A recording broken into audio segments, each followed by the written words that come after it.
Side of লাভ, লেখক দুর্বা এহসান, পর্ব ২। এই দুটো এত সফট কেন?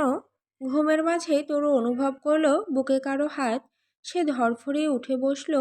সামনে মিন্ময়, চোখ মুখে কেমন যেন নেশা নেশা। কি কি করছেন আপনি? পছন্দের খাবার সামনে ঢাকনা ছাড়া রাখলে মানুষ কি করে?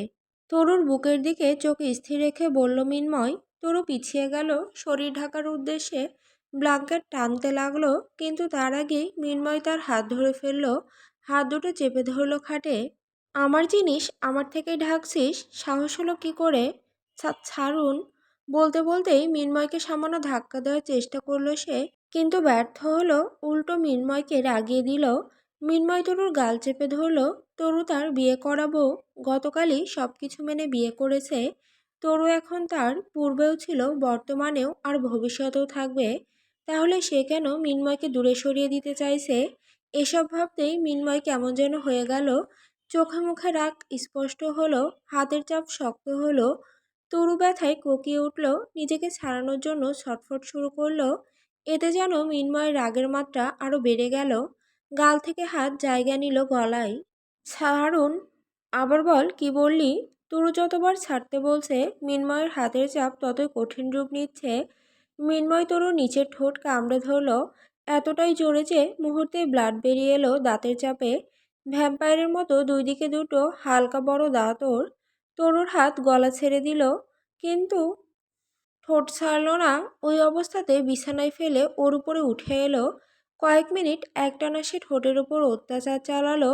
এই মুখ দিয়েই তো ছাড়তে বলেছিস। তরুর হাত খামচে ধরেছে বেডশিট। তার একটা ভুল এ কোন জায়গায় এনে ফেলেছে তাকে।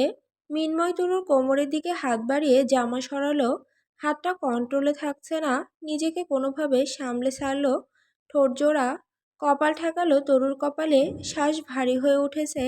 মেয়েটাকে শাস্তি দিতে গিয়ে নিজেই যেন এখন শাস্তি পাচ্ছে। নিজের শরীরের কোনো একটা পার্ট ছটফট করতে শুরু করেছে। চোখ বন্ধ করলো সে, ভারী কয়েকটা নিঃশ্বাস ছাড়লো তরুর মুখের ওপর। নিজেকে কোনোভাবে সামলে নিয়ে বিছানার একপাশে সরে গেল। এই মেয়েটার সামান্য ছোঁয়া তাকে ভিতর থেকে নাড়িয়ে দেয়। আর এত কাছাকাছি এসে কি নিজেকে সামলানো সম্ভব? মোটেও না। তরু উঠে বসলো, ঠোঁটে হাত রাখার সাথে সাথেই জ্বলে উঠল। চোখের পানির বেগ বেড়ে গেল তার। মানুষ এতটা হিংস্র কিভাবে হয়? ভয়ে শরীর কাঁপছে। তবু মনে মনে বেশ কয়েকটা গালি দিল। মিন্ময় জানলে হয়তো মনের মধ্যে ঢুকে ওর মনটাকেই কুচি কুচি করে কাটবে। দরজায় শব্দ হলো, কেউ টোকা দিচ্ছে। সামান্য নড়ল। দরজা খুলবে কি খুলবে না, মিন্ময় চোখ বন্ধ রাখা অবস্থাতেই বলল, দেখো কে। তরু কথা শুনলো, না শুনলে আবার যদি রেগে যায়। সে দরজার দিকে এগিয়ে গেল। গায়ে ওর নাকি তোর নানায় দিব, কারেন্ট বেশি হইছে। তরু দাঁড়ালো, ভুলে গিয়েছিল যে ওর গায়ে চিকন ফিতে দেওয়া একটা শর্ট কামিজ জামা। বুকের উপর ভাগ অনেকটাই বোঝা যায় এটা পরলে। এতক্ষণ তাহলে সে এভাবে মিন্ময়ের সামনে ছিল। আমারে কি উঠাবি ওড়না দেওয়ার জন্য? মিন্ময়ের রাগ গলা শুনে তরু ধরফরিয়ে বেডসাইড থেকে ওড়না নিয়ে গায়ে জড়ালো। সাথে লম্বা চুলগুলো খোপা করে নিল। মাথায় কাপড় দিল তরু। এবার দরজা খুলল। বাইরে একটা লোক দাঁড়িয়ে। তরু বেশ কয়েকবার লোকটাকে মিন্ময়ের সাথে দেখেছিল। কাছের কেউ হবে হয়তো। কেমন আছেন ভাবি? তরু জবাব দেওয়ার সাহস দেখালো না। ঘুরে তাকালো মিন্ময়ের দিকে। লোকটা হাসলো। মিন্ময় উঠে এলো দরজায়।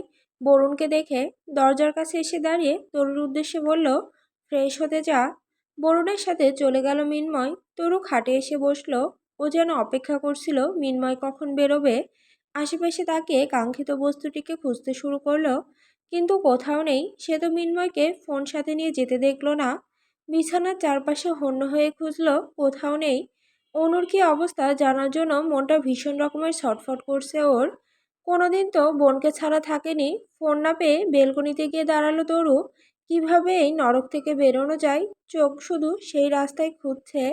পুরো বাড়ি জুড়ে কতগুলো গার্ড, এদের এড়িয়ে পালানো সম্ভব নাকি? বাগানের দিকে নজর গেল তরুর। মিন্ময় ওখানে দাঁড়িয়ে। আশেপাশে বরুণ সহ কয়েকটা কালো পোশাকধারী ব্যক্তি। আরেকটা লোককে দেখা যাচ্ছে, মুখ স্পষ্ট নয়।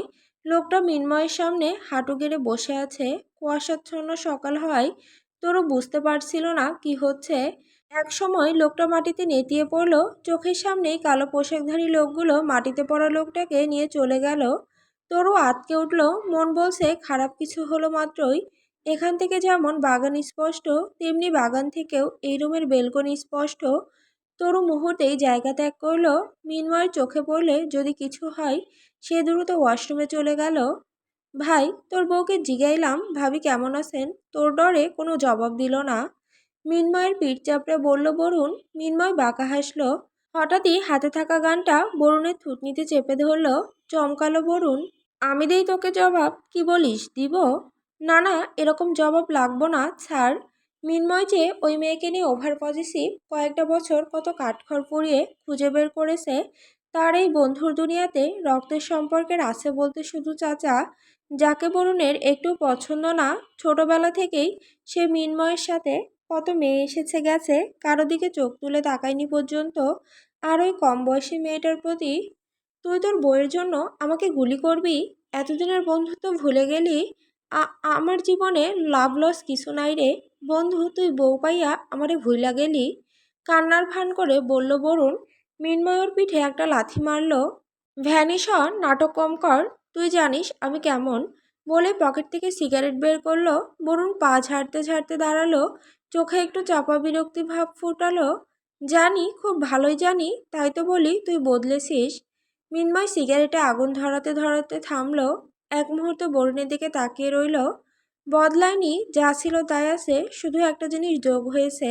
কি? বউ। মুখ কুঁচকে ফেলল বরুণ। কি পরিবর্তন, কি পরিবর্তন? হঠাৎ মিনময় গম্ভীর হয়ে গেল। খোঁজ পেয়েছিস আর কে কে ছিল? বরুণ সাথে সাথে মুখটাকে সিরিয়াস করে ফেলল। এখনো না, এই শালা মুখ খুললে পেতাম। ওকে তো উপরে পাঠিয়ে দিলি। খোঁজ নে, সব কটাকে সামনে চাই। খাবার হাতে রুমে ঢুকলো মিনময়। আশেপাশে কোথাও তরু নেই। ওয়াশরুমে পানির শব্দ হচ্ছে। মাথা গরম হয়ে গেল ওর। এতক্ষণও বের হয়নি। প্লেটটা রেখে ওয়াশরুমের কাছে গিয়ে দাঁড়ালো। তরু। একবার দুবার তিনবার ডাকলো মিনময়। মেয়েটার কোনো সাড়া শব্দ নেই। কি যেন মনে হতেই দরজায় সামান্য ধাক্কা দিল। খুলে গেল দরজাটা। তরু নেই, কল ছাড়া পানি পড়ছে।